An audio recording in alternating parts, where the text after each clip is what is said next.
वर्ष 2800 में पृथ्वी से 2 अंतरिक्ष यात्री एडम और जेक अपने अंतरिक्ष यान में देखे जाते हैं।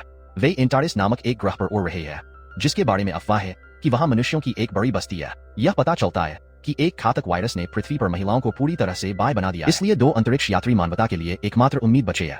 उनका मिशन एंटारिस की यात्रा करना, कुछ महिलाओं को ढूंढना और उन्हें पृथ्वी की यात्रा करने के लिए राजी करना है। लड़कों के लिए कुछ ही समय बाद जब अंतरिक्ष यान एंटारिस के पास पहुंचता है तो वहां के अजीब गुरुत्वाकर्षण खिंचाव के कारण यह अचानक अस्थिर हो जाता है। एडम और जेक जहाज पर नियंत्रण पाने की पूरी कोशिश करते हैं और कुछ हद तक वे ऐसा कर लेते हैं, लेकिन फिर भी यह सतह पर दुर्घटनाग्रस्त हो जाता है। दोनों अंतरिक्ष यात्रियों को मामूली चोटें आती है, लेकिन जेक सबसे बुरी तरह से घायल हो जाता है। एडम जल्दी से उसे बाहर निकालता है, इससे पहले कि अंदर का धुआं उनका दम गोंद दे। फिर हमें एंटारिस ग्रह का एक हवाई शॉट दिखाया जाता है। यह एक बंजर भूमि है जिसमें हर जगह चट्टानों की बड़ी संरचनाएं हैं और वनस्पति का कोई संकेत नहीं है। इस बीच एडम जेक के खाबों पर ऑपरेशन करता है और उसे एक भविष्यवादी सिरिंज से इंजेक्शन लगाता है जो उसे स्वचालित रूप से ठीक करता है। जैसा कि दोनों बातचीत कर रहे हैं, अचानक एक कुत्ते की भौंकने की आवाज सुनाई देती है। अब तक उन्होंने माना था कि ग्रह पर जीवन सिर्फ एक अफवाह है, लेकिन भौंकने के साथ उन्हें नई प्रेरणा मिलती है और एडम ध्वनि का अनुसरण करना शुरू कर देता है। थोड़ा इधर उधर भटकने के बाद वह एक आदिम दिखने वाले लड़के से मिलता है जो चिंतित नजर से अपने कुत्ते को पकड़ता है। एडम उसके पास जाने की कोशिश करता है, लेकिन डरा हुआ लड़का कहता है कि सांप के सिर पास है और भाग जाता है। दुर्भाग्य से कुछ ही मिनटों के बाद वह सांपों द्वारा पकड़ लिया जाता है। वे जल्दी से छोटे लड़के को बेहोश कर देते हैं और उसे हिरासत में ले लेते हैं, जबकि उसका कुत्ता भाग जाता है। दूसरी ओर एडम उस अजीब जगह का निरीक्षण कर रहा होता है जब एक बड़ा भूकंप उसे हिला देता है। डर के मारे वह तुरंत अपनी हाईटेक घड़ी से जेक को बुलाता है और उससे इलाके का जियोस्कैन लेने के लिए कहता है। इसके बाद एडम जमीन में और भी गहराई तक चला जाता है। जब तक वह एक बड़े मंदिर में नहीं पहुंच जाता, वह चुपके से अंदर घुस जाता है और वहां बड़ी संख्या में महिलाओं को देखकर हैरान रह जाता है। यह पता चलता है कि इस ग्रह पर महिलाएं हर चीज पर राज करती है, जबकि पुरुषों को गुलाम बनने के लिए मजबूर किया जाता है और उनमें से कुछ का इस्तेमाल प्रजनन के लिए किया जाता है। मंदिर के अंदर महिलाएं अपने नाग देवता के लिए कुछ प्रार्थनाएं करती हुई दिखाई देती है। यहाँ हमें पता चलता है कि धार्मिक महिलाएं एक पंथ से संबंधित है जिसका नेतृत्व लीडर टैक्सन द्वारा किया जाता है। ठीक उसी समय सर्प राजा भी जमीन से प्रकट होता है, जो एक विशाल कोबरा है। फिर हमें ग्रह एंटारिस की रानी सुमरू से मिलवाया जाता है, जो पंथ के काम से बहुत प्रभावित नहीं होती। इस बीच पहले वाले छोटे लड़के को कमरे में लाया जाता है। एडम हैरानी और डर से देखता है। टैक्सन बताता है कि लड़के को सर्प देवता के लिए बलि चढ़ाया जाने वाला है। यह सुनकर लड़के की बहन डो, जो रानी के सैनिकों में से एक है, टैक्सन के पंथ के सदस्यों के साथ लड़ाई शुरू कर देता है। यहाँ यह पता चलता है कि मंदिर के अंदर की महिलाएं 2 गुटों में विभाजित है, एक जो टैक्सन के लिए काम करती है और दूसरी जो रानी का अनुसरण करती है। सबके देखते हुए डव अकेले ही लड़ाई जारी रखता है और अचानक सर्प राजा नीचे झपट्टा मारता है और पंथ के सदस्यों में से एक को निगल जाता है। क्रोधित होकर टैक्सन अपनी महिलाओं को रूफ को पकड़ने का आदेश देती है, लेकिन रानी उन्हें रोक देती है, यह दावा करते हुए कि यह सिर्फ आत्मरक्षा थी। दोनों नेता लगभग आपस में बहस करने लगते हैं, लेकिन तभी एडम, जो एक कोने में छिपा हुआ था, को अपने दोस्त का फोन आता है, जो कमरे में मौजूद सभी लोगों को सचेत कर देता है। टैक्सन तुरंत अपने सैनिकों को उसके पीछे जाने का आदेश देती है, लेकिन एडम अपनी एक हाई एंड गन का इस्तेमाल करके उसे विचलित कर देता है और भाग जाता है। इस अराजकता के दौरान छोटा लड़का विल भी मंदिर से भागने में सफल हो जाता है। थोड़ी देर बाद एडम और छोटा लड़का एक दूसरे को पकड़ लेते हैं और इस ग्रह से भागने के लिए अंतरिक्ष यान की ओर बढ़ जाता है। हालांकि एडम के अंदर जाने से पहले टैक्सन की एक महिला ने उसके पैर में गोली मार दी। फिर भी जेक और लड़के की मदद से वह अंतरिक्ष यान के अंदर जाने में कामयाब हो जाता है, लेकिन तीर में जहर लगा हुआ लगता है, जिससे वह धीरे धीरे बेहोश हो जाता है। बाहर रानी अपनी सेना के साथ आती है और टैक्सन के पंथ गिरोह को दूर जाने के लिए कहती है। पहले तो वे यह कहते हुए मना कर देते हैं कि महिलाओं द्वारा पुरुषों को मारना पूरी तरह से कानूनी है, लेकिन जब सुमेरु ने दावा किया कि वह रानी है और हर चीज पर उसका अधिकार है, तो वे अनिच्छा से चले जाते हैं। इसके बाद रानी अंतरिक्ष यान में प्रवेश करती है और एलियंस का सामना करती है। फिर वह एक एंटीवेनम निकालती है और एडम को इंजेक्शन देती है, जिससे उसकी जान बच जाती है। अगले दृश्य में एडम और जेक को रानी के निवास पर लाया जाता है, जहां वे मिलते हैं। निजी तौर पर जेक ने खुलासा किया कि उसने पहले जो भूस्कैन किए थे उसके अनुसार उसे पता चला कि ग्रह मर रहा है और इसीलिए भूकंप इतनी बार आते हैं। ज्यादा से ज्यादा ग्रह के पास 2 महीने हैं, इससे पहले कि वह अंततः खुद को नष्ट कर ले। बाद में एडम को पूछताछ के लिए रानी के कक्ष में ले जाया जाता है। वह अपना परिचय देता है और बताता है कि वह पृथ्वी ग्रह से है। वह यह भी दावा करता है कि एंटारिस के लोग पृथ्वी के वंशज हैं, क्योंकि कुछ लोगों को 1000 साल पहले टेराफॉर्मिंग मिशन पर भेजा गया था। उन्होंने पहले 100 सालों तक नियमित रूप से अपनी खोजों की रिपोर्ट दी, लेकिन उसके बाद सभी संचार बंद हो गए। पृथ्वी भी एक घातक युद्ध से गुजरी और इसीलिए उन्होंने एंटारिस पर अपने लोगों के बारे में ज्यादा जानने की कोशिश नहीं की। यह सब सुनकर रानी हैरान रह जाती है, लेकिन फिर भी वह दावों का समर्थन करती है, क्योंकि उनकी किंवदंती में पृथ्वी नामक एक ग्रह का उल्लेख है। जैसे जैसे दोनों बात करना जारी रखते हैं, सांप पंथ का विषय सामने आता है। रानी सुमेरु बताती है कि लगातार भूकंपों के कारण लोग धर्म में वापस लौट आए। धर्म, और यही वह समय था जब टैक्सन सत्ता में आए। वह एक बहुत ही कुलीन परिवार से आती है, और मानती थी कि उसे रानी बनना तय था। हालांकि लोगों ने उसे नहीं चुना। यही कारण है कि वह पंथ के अनुयायियों को इकट्ठा कर रही है ताकि एक दिन वह खुद के लिए सिंहासन ले सके। जहां तक बड़े कोबरा की बात है, वह खुलासे से हैरान होकर कहीं से भी प्रकट हो गए। एडम यह समझाने की कोशिश करता है कि ग्रह मर रहा है और सभी को तुरंत खाली कर देना चाहिए, लेकिन रानी एक आदमी की बात नहीं सुनना चाहती। इसके बजाय वह बात करना शुरू करती है कि एंटारेस पर पुरुषों का वर्चस्व क्यों है। वह बताती है कि बहुत पहले पुरुषों ने प्रकाश की एक बड़ी चमक प्रज्वलित की जिसने बहुत से लोगों को मार डाला। उस दिन के बाद से महिलाओं ने भूमि पर नियंत्रण कर लिया और पुरुषों को मारना पूरी तरह से कानूनी है अगर वे अवज्ञाकारी पाए जाते हैं। थोड़ी देर बाद रानी एडम को एक आदिम खदान में ले जाती है। सभी पुरुष मजदूर के रूप में काम कर रहे हैं।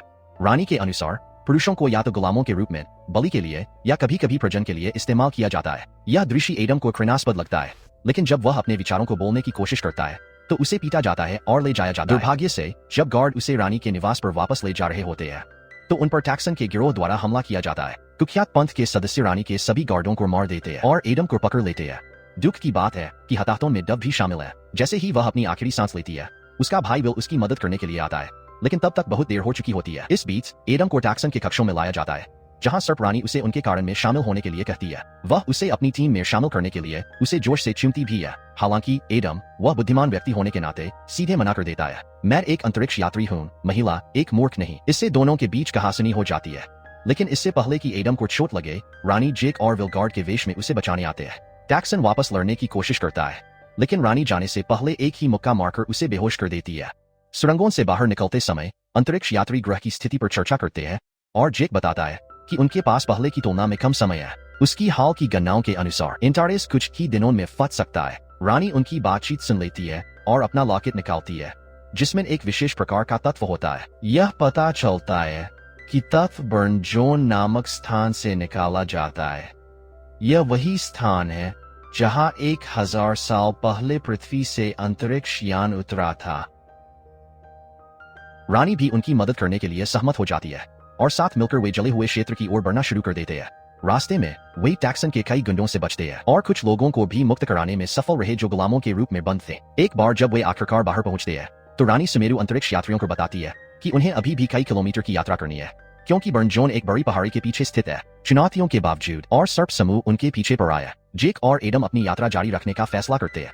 कुछ ही समय बाद एडम रानी को अपने साथ आने के लिए मनाने की कोशिश करता है, यह कहते हुए कि पृथ्वी पर यह ज्यादा सुरक्षित है। हालांकि वह विनम्रता से मना कर देती है और कहती है कि वह लोगों पर शासन नहीं करती बल्कि उनकी सेवा करती है, जिसका मतलब है कि उसे उन सभी को मरने देना चाहिए। तभी एक बड़ा भूकंप आता है जिससे समूह नीचे गिर जाता है। इसके साथ जेक यह निष्कर्ष निकालता है कि ग्रह का विनाश आसन है। कुछ समय बाद समूह को एक आदमी के कंकाल के अवशेष मिलते हैं और जब जेक इसकी जांच करता है तो उसे पता चलता है कि वह आदमी लगभग 900 साल पहले मर गया था, उसी साल जब मनुष्य एंटारेस में आए थे। आगे की जांच करने पर उसे यह भी पता चलता है कि उस क्षेत्र में एक सौर विस्फोट हुआ था और उसी कारण अधिकांश लोग मारे गए थे। यह सुनकर रानी को एहसास होता है कि यह वही प्रकाश की चमक थी जिसे उनके पूर्वजों ने सदियों पहले देखा था। चूंकि प्रकाश प्राकृतिक कारणों से उत्पन्न हुआ था, इसलिए पुरुष निर्दोष थे। इसलिए इतने सालों में उनका धर्म, जो कहता था कि पुरुष खतरनाक और बुरे होते हैं, झूठ पर आधारित था। इस रहस्योद्घाटन से रानी स्तब्ध रह जाती है, लेकिन लड़के उसे आगे बढ़ने के लिए कहते हैं क्योंकि उनके पास ज्यादा समय नहीं बचा है।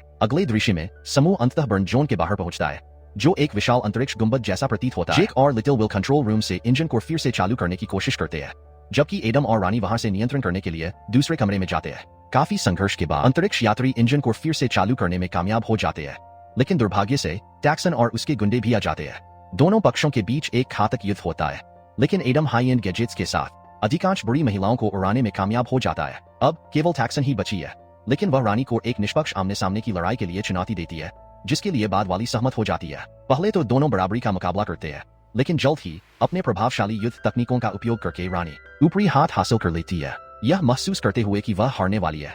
दुष्ट टैक्सन अपना चाकू निकालता है और हमला करने के लिए आगे बढ़ता है, लेकिन एक बार फिर रानी आसानी से मुकाबला करती है। थोड़ी देर तक सर्प रानी की पिटाई करने फिर भी लचीला टैक्सन हार मानने को तैयार नहीं है और वह रानी पर चाकू से हमला करती है, लेकिन इस बार एडम उस पर गोली चलाता है और उसे हमेशा के लिए खत्म कर देता है। दिन के अंत में पुरुषों और बंदूकों ने अपना रास्ता बना लिया। हाँ आमीन भाई। नियंत्रण कक्ष में वापस जेक अंतरिक्ष यान शुरू करने में कामयाब हो गया है और यह अब उड़ान भरने के लिए तैयार है। यह जानने के बाद कि एंटारेस पर किसी भी अत्याचार के लिए पुरुष जिम्मेदार नहीं है और ग्रह मर रहा है, रानी भी जेक, एडम और विल के साथ पृथ्वी की यात्रा में शामिल होने का फैसला करती है। जल्द ही अंतरिक्ष यान उड़ान भरता है और हवा में उड़ जाता है। एंटारिस के सभी लोग, पुरुष, रानी के सैनिक और यहाँ तक कि टैक्सन के पंथ के सदस्य विस्मय से बड़े अंतरिक्ष यान को देखते हैं। उन्हें अपने नेता के बिना देखकर एडम को बुरा लगता है और वह सुझाव देता है कि वे सभी को जहाज के अंदर ले आएं, क्योंकि इसमें 500 लोगों के लिए पर्याप्त जगह है। जेक यह दावा करने की कोशिश करता है कि हिंसक भूकंप जहाज को नष्ट कर सकते हैं, लेकिन एडम और रानी अपनी किस्मत आजमाने को तैयार है। कोई विकल्प न होने पर जेक आदेशों का पालन करता है और अंतरिक्ष यान से नीचे उतरना शुरू कर देता है। जल्द ही वे सतह पर पहुंच जाते हैं और लोग उस बड़ी संरचना को देखकर अचंभित हो जाते हैं, जिसे वे पहले बर्न जोन कहते थे। रानी सुमेरु बाहर निकलती है और सभी को अंदर जाने का आदेश देती है, यह उल्लेख करते हुए कि उनका ग्रह मरने वाला है, इसलिए वे एक दूर के ग्रह पर जा रहे हैं। ग्रह पर कई अन्य लोग होंगे जहां लिंग, जाति या धर्म में कोई असमानता नहीं है। ओह, मुझे लगता है कि वे पृथ्वी के बारे में बात नहीं कर रहे हैं। यह सुनकर लोग उत्साहित हो जाते हैं और वे तुरंत जहाज में प्रवेश करते हैं। हालांकि इससे पहले कि जेक और एडम ग्रह से अंतरिक्ष यान को दूर ले जा सकें, एक बड़ा भूकंप सभी को हिला देता है। जब वे बाहर देखते हैं तो वे देखते हैं कि विशालकाय सांप जहाज के एक प्रोपेलर पर हमला कर रहा है। समय समाप्त होने के साथ एडम जेक को प्रोपेलर पर पूरा जोर लगाने का आदेश देता है और सौभाग्य से जैसे ही वह ऐसा करता है, प्रोपेलर से निकलने वाली आग की वजह से सांप पीछे हट जाता है। इसके साथ ही अंतरिक्ष यान अंतर उड़ान भरता है और एंटारिस ग्रह को हमेशा के लिए छोड़ देता है। अंतिम दृश्य में एक महिला नियंत्रण कक्ष में प्रवेश करती है और छोटे विल को उसका खोया हुआ कुत्ता सौंपती है। जाहिर है कुत्ते को महिला ने बचाया था, जिसने उसे टैक्सन से भी छुपाया था। फिल्म तब समाप्त होती है जब नियंत्रण कक्ष के अंदर हर कोई पिल्ला के साथ खेलता है, जबकि अंतरिक्ष यान पृथ्वी के लिए उड़ान भरता है। इस तरह के और वीडियो देखने के लिए सब्सक्राइब करें, नोटिफिकेशन चालू करें और चैनल की मदद करने के लिए लाइक करें। देखने के लिए धन्यवाद।